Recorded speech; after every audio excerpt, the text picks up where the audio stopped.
turakwitabye karame nyagasani, twitabira ingoma y'urukundo. Karame nyagasani, ndaje ngo nkore ugushaka kwawe, ku izina ry'Imana Data na Mwana na Roho Mutagatifu, amen. Amahoro bana b'Imana, ni muhumure, Imana iradukunda, ije kudukiza kuri uyu wa kabiri w'icyumweru cya gatatu cya Adventi, tariki 16 Ukuboza 2025. Dore amasomo ajye kudufasha guhura n'Imana. Isomo rya mu gitabo cy'umuhanuzi Sofoniya, umutwe wa 3 umurongo wa 1 kugeza ku wa 2, uwa 9 kugeza ku wa 13. Dore ijambo Uhoraho yabwiye Yerusalemu, uwo mujyi w'ikirara uriyimbire, uwo wahindanye kandi ugategekesha igitugu. Ntiwumvishe ijwi ry'uhamagara cyangwa ngo ukurikize amabwiriza. Ntiwigeze wiringira Uhoraho, ntiwegera n'Imana yawo. Koko rero nzahindura abanyamahanga bazira ubwandure, kugira ngo bose bazambaze izina ry'Uhoraho, bamukorere n'amatwara amwe. Ndetse no hakurya y'inzuzi z'Ikushi abasenga bazanzanira amaturo yabo. Uwo munsi ntuzaba ukimwazwa n'ibikorwa bibi byose wankoreye, kuko icyo gihe nzaba nakuvanyemo abirasi bikuza, bityo kazarekeraho kwiyemera ku musozi wanjye mutagatifu. Ndagusigamo umuryango uyoroshya, ukanicisha bugufi, ukazashakira ubuhungiro mu izina ry'Uhoraho. Abasigaye bo muri Isiraheli ntibazongera gucumura ukundi cyangwa bavuge ibinyoma. Ururimi rubeshya ntiruzongera kumvikana ku kanwa kabo, ahubwo bazarya kandi baruhuke, ntawe ubatera intugunda. Iryo ni ijambo ry'Imana. Zaburi ya 34. Umunyabyago yaratabaje, Uhoraho aramwumva. Nzashimira Uhoraho igihe cyose, ibisingizo bye bizahora ubudahwema mu munwa wanjye. Ishema mfite ryose ndikesha Uhoraho, abintamenyekana babyumve maze bishime. Abamurangamira bahorana umucyo, mu maso habo ntiharangwa ikimwaro. Umunyabyago yaratabaje, Uhoraho aramwumva, maze amuzahura mu magorwa ye yose. Amaso y'Uhoraho yahoza ku bantu b'intungane, amatwi ye agahora yitaye ku maganya yabo. Intungane ziratabaza, Uhoraho akazumva, maze akazikiza amagorwa yazo yose. Uhoraho aba hafi y'abafite umutima washengutse, akaramira afite umutima wihebye. Uhoraho arengera amagara y'ababoke be, kandi nta n'umwe mu bamuhungiraho uzahabwa igihano. Umunyabyago yaratabaje, Uhoraho aramwumva. Nyagasani Yesu nabane namwe. Amagambo mu Ivanjili ntagatifu yanditswe na Matayo, umutwe wa 21 umurongo 28 kugeza ku 32. Muri icyo gihe Yesu abwira abatware bahereza bitambo n'abakuru b'umuryango ati, ngaho nimumbwire uko mubyumva. Umugabo yari afite abahungu 2. Asanga uwa mbere aramubwira ati, mwana wanjye, uyu munsi jya gukora mu mizabibu. Undi aramusubiza ati, ndanze. Ariko yisubiraho ajyayo. Se abwira uwa kabiri kwa kundi. Undi arasubiza ati, yego mubyeyi, nyamara ntiyajyayo. Nuhe muri abo bombi wakoze icyo se yashatse? Bati n'uwa mbere. Nuko Yesu arababwira ati, ndababwira ukuri, abasoresha n'abakobwa b'ibyomanzi bazabatanga mu ngoma y'Imana. Kuko Yohana yaje abayobora inzira y'ubutungane, maze ntimwamwemera. Abasoresha bo n'abakobwa b'ibyomanzi baramwemera. Naho mwebwe mubona urwo rugero, ntimwarushya mwisubiraho ngo mwemere. Iyo ni Ivanjili ntagatifu. Bayoboke b'Imana, nimugire amahoro. Aha tugeze ni kuri buri munsi. Ongera ufungure buri munsi. Ufungure buri munsi. Ufungure abandi buri munsi. Ineza y'Imana buri munsi, ijambo ry'Imana buri munsi. Amasomo twateguriwe kuri uyu munsi wa kabiri w'icyumweru cya gatatu cya Adventi, naturarikira kwakira Mesiya, twirukana ikibi cyose iwacu, turangamira icyiza. Mu ngingo igira iti, gufata icyemezo. Gufata icyemezo. Kumenya gufata icyemezo gikwiye. Gufata icyemezo ni iby'abagabo, ngo nta mwifata icyemezo. Batubwira ko umenyera umuyobozi mwiza cyangwa umubi ku byemezo afata. Ibyemezo afatira abashinzwe bikwiye cyangwa bidakwiye. Bimwe bigambiriye kubagirira neza cyangwa bigambiriye kubahonyora. Aho niho umenyera umuyobozi wari we. Ikindi kandi turaza kuzirikana ko hari igihe unafata n'icyemezo, yewe unafite umutima mwiza, ariko kikaza gucika amazi, umwanzi akakirohamo. Aho bigenda bite iyo umwanzi yiroshye mu cyemezo wari wafashe kandi wibwira ko ari cyiza? Biradusaba rero ubushishozi nk'abayobozi, nk'abategetsi, gufata ibyemezo bikwiye.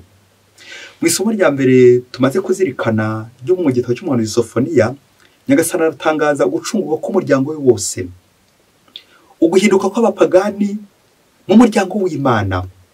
Ni koko bya bindi by'uko nyine umukiro ugenewe abantu bose, le salut pour tous, ntabwo ari abayisiraheli gusa umukiro ukenewe, ahubwo n'isi yose urimo nanjye ndimo, twese nta n'umwe uhejwe. ni uko Uhoraho yagize ati, nzahindura abanyamahanga bazira ubwandure kugira ngo bose bazambaze izina ry'Uhoraho bamukore n'amatwara amwe. Amen, amen. Ese ndi muri abo bagomba guhinduka bagakoranya gasa n'amatwara amwe, cyangwa ndakomeza mba umukristo ku izina ngo utegereje Mesiya ngo nidukanguke tube maso, ngakomeza ndirimba, ngakomeza mpago amasakamento gusa, numva ijambo ry'Imana gusa, ariko ntaho mpinduka, ngakomeza guhindana, nuko ngakomeza kumera nk'amazi basuka kwibuye. Kandi byaba bimara iki ko Mesiya aza agakiza abandi, njye ngasigara ameze nk'icyapa gishinze? Kandi byaba ngasigara njye ntanga rugero, kandi umufarizayi wese, umwigisha amategeko wese, Mesiya akagenda akiza abandi bose, ibyomanzi, ibirara, abicanyi, abasambanyi, ingegera, bose bakagenda batambuka imbere y'aho Batisa muri iki gihe Advent ngo bisubireho. Ariko njyewe nkaba ntari kwisubiraho. Umunyabyago yaratabaje Uhoraho aramwumva. Ngiye ntera umuririmbyi wa Zaburi yongera gutwibutsa ko turi abanyabyago, turi n'abanyabyaha, dukeneye ubuvunyi bw'Imana, gutakira Imana kugira ngo ize dutabare. Nawe wongera ufata icyemezo gikwiye cyo kugarukira Imana. Igihe cya Advent igihe cyo kwisubiraho, kugarukira Imana, ni igihe gufata icyemezo gikwiye, ukava ku ngeso, ugacika ku ngeso mbi, ukerekera Nyagasani, maze ugakora ugushaka kwe. Uko gukora ugushaka kw'Imana nabyo twegereza mu Ivanjili uno munsi. Imana nka Data, la volonté de notre Père, byasengesho tuvuga rya Dawe uri mu ijuru, que ta volonté soit faite, ugushaka aho ni gukorwe Nyagasani. Nibyo rero tujye kuzirikana muri Ivanjili, ko kwisubira ari bya buri munsi. Muri Ivanjili twumvise y'abahungu babiri batumwa na se gukora mu murima w'imizabibu. Muri umugani hamusomeshe yo kwisubiraho, la conversion. Ariko reka tuzirikane kuri ane byibuze yatambuka n'akaza kugufasha. Isomo rya mbere twakora muri uwo mugani ni uko umuzabibu ari umuryango w'Imana, aho abantu basezerana n'Imana, aho bahurira n'Imana, aho nta n'ahantu h'ibyishimo. Umuzabibu ni ingoma y'ijuru, n'ahantu h'ubwiza bw'Imana, aho Imana ifuza ko twakwinjira nk'umubyeyi wacu, umubyeyi wifuriza umwana icyiza. Imana ikifuza ko abana bayo bombi bahinjira, ababi n'abeza, twaremewe twese kuzajya mu ijuru, niho tuzishima iteka. Amen. Rero haragowe nanjye twirobanura, ukajya ibumoso kandi ugomba kujya iburyo, ugahakana kandi ugomba kwemera, ugakomeza wemera. Ariko icya kabiri twazirikana muri ino Vanjili ni uko Yesu yabwiraga abakuru b'umuryango, abatware b'abahereza bitambo, abayahudi bigisha amategeko, abafarizayi, bo bumvaga baraminuje mu kumenya Imana, kumenya amategeko, no kubakirara bati nitwe muryango Imana yatoye, ngo bafite umwihariko. Nyamara Imana yarebe ko bitwaye mu minota ya nyuma, Imana ikababara. Uwo musore wa nyuma twumvise ati ndanze, ariko akaza kwisubiraho, arerekeza ku munyabyaha wese nawe uvuga uti noneho aho bigere ndisubiraho. Uriya musore wundi nawe wabyemeye, nawe arerekeza kuri uyu mufarizayi uvuga uti yego mubyeyi ndabyemeye. Nyamara ntiyajyayo. Umusoresha n'indaya bo bari barahakanye, Yesu yaza akabahindura akabigisha, nuko bakemera. Umufarizayi n'agasuzuguro kenshi azi Imana kuva kera na kare, wakamenyero nyine tutaza kwirirwa tuvuga ibyo ajya akora, ariko akomeza guko nanjye ntiyemere Yesu Kristo. Isomo rya gatatu ni uko Yesu ashaka gutubaza natwe uyu munsi, wowe nanjye, noneho ni twebwe yerekezaho. Ati wo mukristo, ibi byo mvute koko? Iyo ubona umukristo ava gusenga ariko agakomeza gusengera, navuga guserebeka mu ngeso mbi, ubyo mvute wowe? Abantu babiri, umupagani n'umukristo, ubakira ute? Hari abakristo benshi baburambyemo ariko bakomeza kuba nkaho Imana itariho. Hari n'abandi bisubiraho ku minota ya nyuma. Wahitamo uwuhe muri abo? Ubyo mvute wowe? Bya bindi byo kwemera gukarimi gusa, ariko ibikorwa biri gutuka Imana, ubuhamya bwawe buri kugaragaza ko Imana itabaho. Ngaya amagambo meza ati ndabyemeye, ariko ibikorwa byawe biri guhakana Imana, ubuzima bwawe buri guhakana Imana. Kandi byaba Yesu arashaka kumbaza uno munsi ati mukristo ubyumvute, padiri ubyumvute, urashaka gukomeza kuba nkaho Yesu ataraza? Njye mbereye mu kihe gice muri abasore ko ari babiri? Ndi muri yego cyangwa ni muri oya? Bya bindi bya wipere ariko udakora icyo Imana ishaka. Bya bindi bya wipere ariko akazi kakunaniye uri gukorera ijisho. Wipere. Ngaba abafarizayi n'abigisha amategeko abenshi tushobora kuba duherereye aho ngaho, twometse twikiza ati wipere, ariko ibikorwa byacu bihabanye n'ukwemera, nuko igihe cyagera wabona ufashe umwanzuro ugahitsa ukisubiraho. Icya kane twazirikana nanone, turi abantu b'abanyantege n'abanyabyaha. Ivanjiri ishaka gutwibutsa ko tutagomba kwirara, ko hari igihe dufata umwanzuro ati ndabyemeye, ariko imihibikano y'inosi, ibibazo, ibitotezo byatugera imbere, ya myanzuro igacika amazi. Ese witwara ute cya gihe haje ubuhakanyi wawe, cya gihe haje gushidikanya iwawe? Aho ngaho ukomeza gutwaza no kurwana urugamba. Ivanjiri iratwibutsa ko tutagomba kwirara. Twarihaye Imana, turi abakristo b'indani, nuko tugaparika duti twarashyitse, twarashyikiriye, twaradamaraye dawe. Anya ntiturageraho umwanzi atatera ibuye wa mubyeyi we. Ni ngombwa gukomeza turwana. Twongere dutekereze kuri za divorce nyinshi zigenda zibera muri nosi. Bamwe twaremeye, ndamwemeye, wa musore we ndakwemeye, umukobwa ndakwemeye, hari ibyo wasezeraniye Imana, ariko nyuma mukaza gushwana ngo n'ubufarizayi, mukaza gutandukana, ukaza gusubira kuri cya cyemezo cyiza wari warafashe. Aho kugira ngo ukomeze urwane ko turi kuri nosi, nawe ahubwo ukavuga uti ndabirambiwe.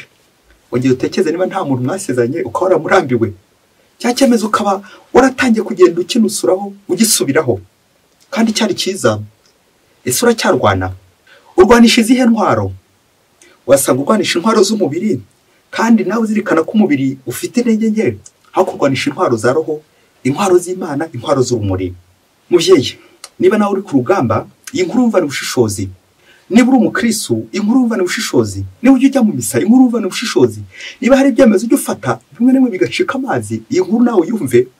Hari igihe aza gukumurikira bitewe n'uko turi ku rugendo nk'abanyabyaha n'abanyantege nke, ariko Nyagasani afite ukuntu agenda turengera, adusigasira, adusindagiza.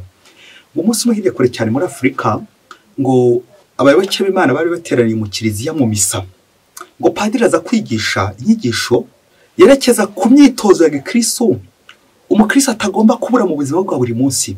Ngo nuko padiri avuga imyitozo itatu, ngo umukristo iyo myitozo ayikoze neza arushaho kugenda arwana no gutsinda ingeso mbi mu bayo karande, maze akarushaho kugenda ayitsinda. Iyo myitozo ngo ni iyi ngiyi: guhimbaza misa buri munsi, kuvugisha pure buri munsi, ndetse no gushengerera. Ngo iyo myitozo iyo uyihimbaje neza, urushaho kugenda urwana, ukagira imbaraga zigufasha guhangana n'umwanzi sekibi, zigufasha guhangana n'ingeso mbi. Nuko ngo umukobwa ngo bitaga Virginia, ngo wari waje guhimbaza iyo misa, aza kumva ibyo bintu bitatu. Ngo atekereza ku ngeso bafite, ingeso mbi mugoye, ingeso mbi yamubayeho karande, yamunaniye gucikaho. Nuko atahana icyizere ati noneho ngiye gukurikiza bino bintu bitatu, ndebe ko ingeso nanjye nagira gute nayicikaho, kuko irandembeje, intesha agaciro. Ngaho fori iyo ngeso yari iyihe? Nuko Virginia afata ayo masomo aravuga ati noneho nanjye ndabikomeza. Virginia akomeza asenga, akajya mu misa, akavugisha puri, acyambaza Bikira Mariya ati mugiye nkomeze, akajya gushengerera. Ariko yavayo yangeso ndicike, yangeso ahubwo ikarushaho, babandi bakarushaho kumutega. Ngo Virginia yakundaga kugwa mu ngeso y'ubusambanyi, ngo yava gusenga babasore bakongera n'ubundi bakamufata, bakongera bakamwongoshya, nuko n'ubundi akongera agasubirayo. Uko agiye gusenga yafata icyemezo ati Nyagasani noneho ibi ngiye kubireka, n'ubundi yavayo bigakomeza. Nyuma kumva inyigisho n'ubundi arakomeza arahatiriza. Ariko cyagiye kimubabaza kikamuca intege, nuko igihe yavaga mu misa aribwo ahubwo yahuraga n'abasore bakongera bakamugandisha, kaza kurangira wongeye kuryamana nabo.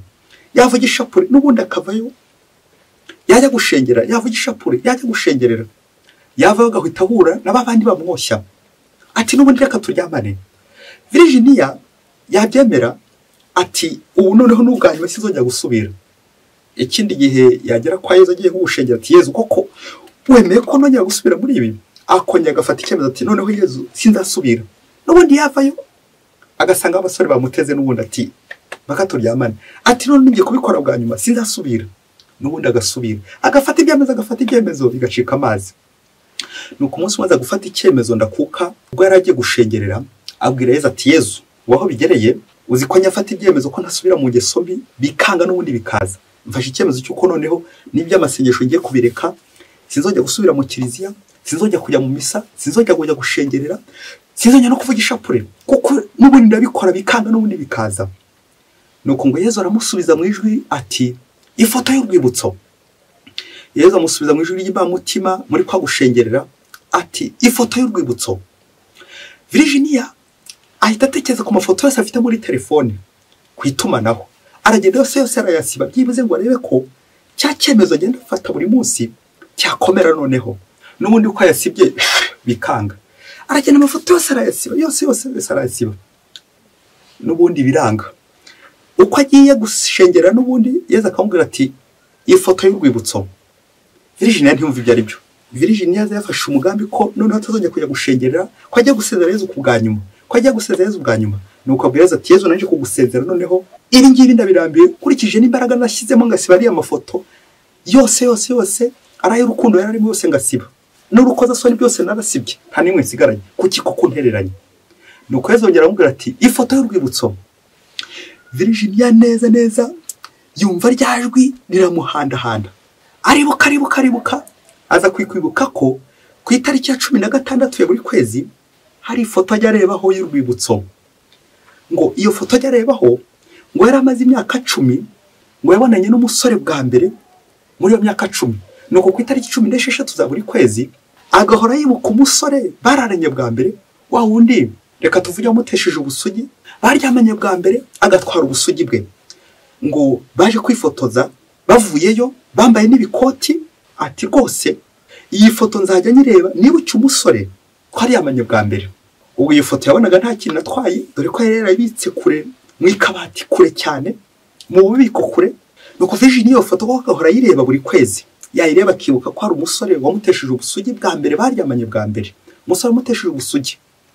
Iyo foto yayibuka, nuko umusore bahuye n'ubundi akavuga ati pa n'ubundi ko se n'ubundi natawe ubusugi bwanjye, n'ubundi ndaramira iki.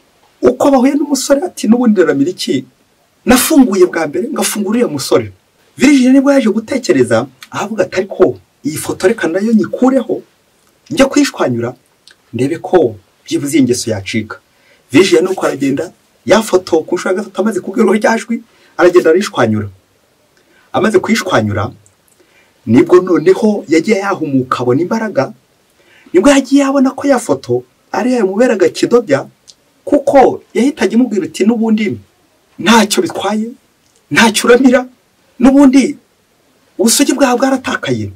Ubwo agaheraho afunguka, umusabye wese akamwemerera, undi akaba aryamana. Guhera umunsi ashwanyura iyo foto ngo ahise agira imbaraga ku buryo noneho yafashe icyemezo ko atongera gusubira. Nuko haza umusore ati turyamane, akamuca amazi akati oya ntibishoboka. Noneho nafashe icyemezo, umusore yaza amwikubita imbere, ntibishoboka. Kugeza ubwo noneho Virginia afashe icyemezo cya burundu ko ibyo bintu bidashoboka. Yewe na n'ubu aracyari kurwana, na n'ubu aracyari kubangira, na n'ubu aracyakomeye, akomeza kugenda arwana. Ntiyongeye gusiba isengesho nk'uko yari yarafashe umugambi ko agiye kurivaho. Yakomeje ashengerera, yakomeje yitabira misa, yakomeje avuga ishapure nka ya miti nyine imufasha guhangara rwa rugamba, na n'ubu aracyakomeje ku rugamba. Bayoboke b'Imana, Yezu Kristo akuzwe. Nawe waba uri ku rugamba, uri kurwana, komeza urwane. Padre Pio niwe wavuze ati Imana ikunda roho iri kurwana. Nawe rero komeza urwana urugamba rwa roho, kuko utari wenyine, ni Nyagasani uzagushoboza. Ni ngombwa gufata icyemezo cyo kuhakana, kuvuga uti ibisimba ishaka ibi sibyo, ariko ntuzigere wibagirwa ko, ntuzigere wirengagiza ko wowe ubwawe utihagije muri ibyo byemezo, ko hagombera ubuvunyi bw'Imana, ko hagombera ugushaka kw'Imana, ko hagombera izindi mbaraga z'Imana wowe udafite. Rero iyo dusenga nizo mbaraga tuba tugiye kuvoma. Ntukarambike isengesho ati ubwo bigenze gutya none ngiye guhita nambike isengesho, nurirambika noneho bizakwisukaho uruhuri ubura uko wabigenza. Dusabe inama gutarambika isengesho no gutarambirwa vuba, dukomeze duhatirize. Cyo tujye gusorezaho n'imvugo kinyarwanda igira iti aho kwica gitera wakwica ikimutera. Akenshi duhura dukora ingeso nyinshi cyane, zimwe na zimwe zigatubaho imbata. Ariko se ni kangahe nyanya kurandura umuzi w'icyaha, umuzi w'ingeso, kwirukana ikintu gituma wiba, cya kintu gituma usambana, cya kintu gituma ubeshya, cya kintu gituma ugira umujinya, icyo nicyo usabwa kwirukana uno munsi. Icyo nicyo cyemezo ugomba gufata, kwiyinjiramo, kwireba. Ya foto y'urwibutso, ifoto y'urwibutso, ka kantu ujya wibukiraho bya bindi, kagakomera wagize, ako ngako niko ugomba kujya komora. Ya mashusho mabi, bya bindi byose wabitse, ka kantu wabitse ujya wibuka buri mwaka, buri kwezi, buri itariki ugakibuka, wasanga ari kabi, wasanga ariko kari gukura biriya byose, wasanga ariko gatuma udohoka, wasanga ariko gatuma uregeza, wasanga ariko gatuma ufata ibyemezo bimwe bigacika amazi. Kubera iki? Hari nyine igihango ufitanye na ya Sekibi, wa wundi wakugiriye nabi, ukaba waramubikiye akantu kabi. Urasabwa nawe uno munsi kurandura ako kantu kose kabi gatuma udafata icyemezo neza, maze nawe nka Bikira Mariya ubwire Imana uti ugushakaho ni gukorwe kuri nge. Nuko igihe cyose usenga ntukajye wibagirwa mu isengesho ryawe gusoresha iyi nteruro: Nyagasani ibyo mvuze, Nyagasani ibyo imigambi yose mfashe, Nyagasani ibyo ndi gukora, ugushaka kwawe ni gukorwe. Amen. Mwese Imana ibahe umugisha. Imana Data na Mwana na Roho Mutagatifu. Amen. Padiri Umukuru wa Diyosezi ya Cyangugu.